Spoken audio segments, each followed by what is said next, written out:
Hey, yo, this is Sam Ant, and oh, God, make sure you go check out our podcast, the Hip Hop Uncensored Podcast, on radio.com. You've seen us on YouTube, over 800,000 subscribers strong. Now, if you want to listen to your brothers raw, real, uncut, and most importantly in full, go check us out on radio.com, where we bring you the latest news on all things hip-hop, sports, relationships, politics, you name it, we cover it. The most dangerous podcast out to date, the Hip Hop Uncensored Podcast. Check us out 4 days a week on the radio.com app. Let's go.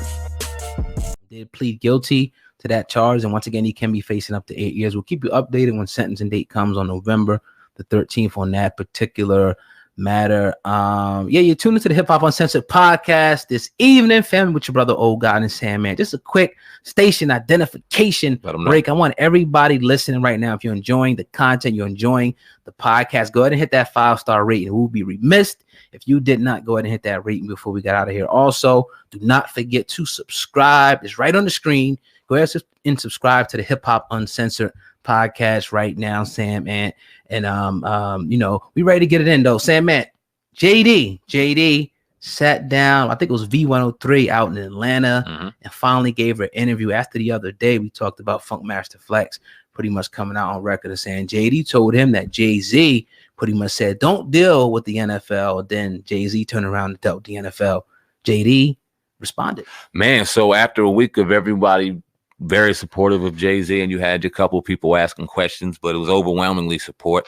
Two people in particular had some very interesting things to say. One was Irv Gotti, and one was JD, and that was coming on behalf of B. Cox and Funk Flex. Now, recently, I don't know if you see this, old Cox, and they've been busy, but Irv Gotti backtracked a little bit on his statements. He had to retract the statement and say, no, I'm with full support. If I would want nobody else in front of black culture and things for the culture than Jay-Z. I didn't, I was taken out of context, basically. Oh, shit, okay, damn. And then it was JD. He said something today that was interesting. Now, Funk Flex said he had a conversation with JD. B. Cox was also on here. He backpedaled a little bit. Wow. Let's hear what JD had to say. I ain't going to talk no more. What was your morning like when you woke up to that whole, your man said that? Just as you haven't heard me speak right now, right? I ain't say nothing while he was saying that, and that's exactly what happened with this. I didn't say anything, right? So, it's interesting how people just start taking Jermaine said. I never said anything, right? And it got to a point where it was like people was calling me TMZ, this person, that person, do an interview. And I'm like, nah, I'm not going to say anything because I didn't say nothing. So therefore, there's no need for me to say anything. And I thought that was going to go away, honestly. I thought me just not saying anything, it's media, it's press. It's going to do what it's going to do. Right. Then Brat called me yesterday. And said that they was doing a thing on Dish Nation, and she felt the way. And when it starts affecting people with inside your circle, right? Because you don't say nothing, you got to say something, right? And I feel like that's why I'm here. You reached out to me. I didn't, I texted you. I was like, do you even want to talk? Right? So, long story short, Hove called me when he saw this clip.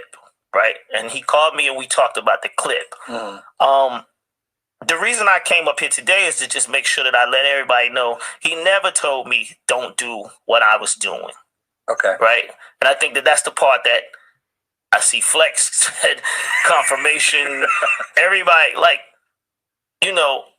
when I tell people that he and I spoke, they run with that. That's not a secret. Everybody knows Jay-Z's my man, right? Me and Jay-Z is like this. Right. So we speak, and it's not, I didn't think that my friends and myself, me speaking to my friends is like a secret, right? So you asked me when I walked in here, did I speak to Flex? Yes, I spoke to Flex. Right. And I told Flex, I spoke to Hove. Right. Me and Hove spoke. From there, I don't have no control. Capital letters on Twitter. I'm like, wow, I don't, but I mean, like I said, I wanted to make sure that, because I see a bunch of people on all these things saying, JD, how could you let that man talk you out of a deal, right? It was never nothing like that. Nothing like that. What I felt like B. Cox was speaking on was in theory. Right. Because all right, oh God, that was JD's account on what was going on. He finally spoke. Funk Flex said this immediately. Ha ha, I love you, Jermaine for life, NFL Rock Nation. Applying that pressure for you to backpedal. Body language is everything. It's Wednesday, bro. This happened Monday. I finally understand what Cap and Nessa have been talking about. Damn. Man. Oh God, Yeah. what you think about all that, man? Nah, I think that these guys are clearly, these brothers, Jermaine and your boy Ryan Cox, are backpedaling off that. I don't know what is up with Rock Nation and Jay-Z, man. It seems like we said, people are scared. And it goes back even to the days, I think, with Chris Brown, where he was, the Rihanna situation happened, and he felt like it's different situations where he felt like that he may have been being, closed out of, people didn't want to deal with him like that. So, I don't know what's going on, but one thing we do know is that he didn't make, JD's explanation wasn't all that, He was just seemed like he was stuttering and stammering and backpedaling like a motherfucker from this situation right here, man. Definitely. I said it on the last podcast or the other podcast before that when we talked about JD and Jermaine JD and Funk Flex. Right. And I said, we didn't hear anything from JD yet. We don't know. We got to wait and see. But people were emphatic about what they heard. And B. Cox, first off, he started off in the intro was, nah, I didn't hear what I heard. I was drinking. And I was going a little along this line of theory. It was like, nah, but that's not what you tweeted. He said it was taken out of context. And this was a 25-minute conversation that we took 3 minutes of. Right. So, right. I mean, this was an extended conversation on everything that happened throughout the ordeal back in February to now and all that shit. But it was just crazy how you got people, very few people coming out and speaking against it. And then they come publicly and change the tone immediately. Reigniting conversation, because this when you think this is over, this when you think it's dead in the water, okay, we move forward to talk about other things in hip-hop, things are going forward, things continue to want to spark this conversation. Now Dane wants to talk.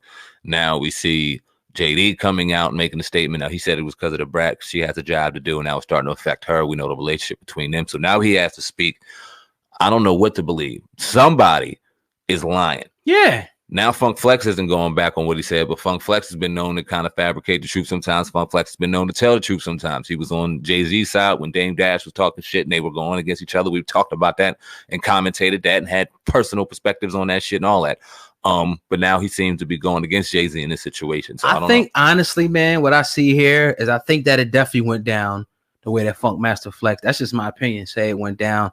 I just think that even when I heard Jermaine say, man, I talked to Funk Flex, and then I'm thinking it's going to be, a conversation between two people, and it just, got out. So I think that JD was just pissed at the fact that the information was leaked out there. You talking to this, just like me talking to you in confidence, or are you talking to me in the information leak? You're like, damn, I would never happen. It never happened, but it'll be a situation where we would have to, come out and say, well, nah, it didn't really go down like, that way. That's like, God forbid, you was messing, not you, but another person was messing with another woman, and somebody seen him out, out there and went back, and now you gotta be like, no, and you was there, but you be like, nah, that wasn't me, that was this person, I was here. So it's just like, I don't believe it, man. Rock Nation, man, they got some power, man. It seems like right now, because they got motherfuckers backpedaling every which way. And we said that from the jump. It's weird how everyone's just kind of applauded after months ago. People were on the opposite side of the spectrum, and the second that spectrum leader switched, everyone switched with them. It's wild, man. I'm not surprised though, Sam, man, because we see this even in like school. Everybody wants to be next to the popular person, the most richest person, the one that has the most influence. There's something about it. Like you don't want to say nothing that's going to upset them. You want to, be around them. So I think it's the same, thing as we get older. Since Jay-Z is, one of the top people in hip hop or whatever, people do not want to say the wrong things to rub him the wrong way, because maybe he can pull, different strings or whatever he could do to shut down doors for them. Or maybe he can't, but maybe this perception has people shook in their fucking boots, man. I always said high school did nothing but set you up for real life. There's nothing more than a fucking intro to this bullshit, fake ass reality we live in. Social media took the fucking baton and ran with it and got Olympic gold, man. It's wild. Definitely. But yeah, man, I mean, we'll see how far this Jay-Z situation goes, man. It seems like every day we think it's over. Shit, we took a day off and we come back and it's like 2 or 3 more stories on Jay-Z here. But you know, we're going to see how this whole thing plays out now that they're saying that the NFL deal, Jay-Z owning an NFL team, is out. Now we can solely focus on Jay-Z's partnership with the NFL against social injustice, and we can see what they're really going to roll out here at the halftime show. Yeah, you enjoy that in February, because according to y'all happy it's going to be in February, so you got to be patient, and we'll see what happens. But we'll be right here talking about it in February, and I'm sure we'll have other things to talk about. Thank God. SamAnt, yesterday I sent you a video last night.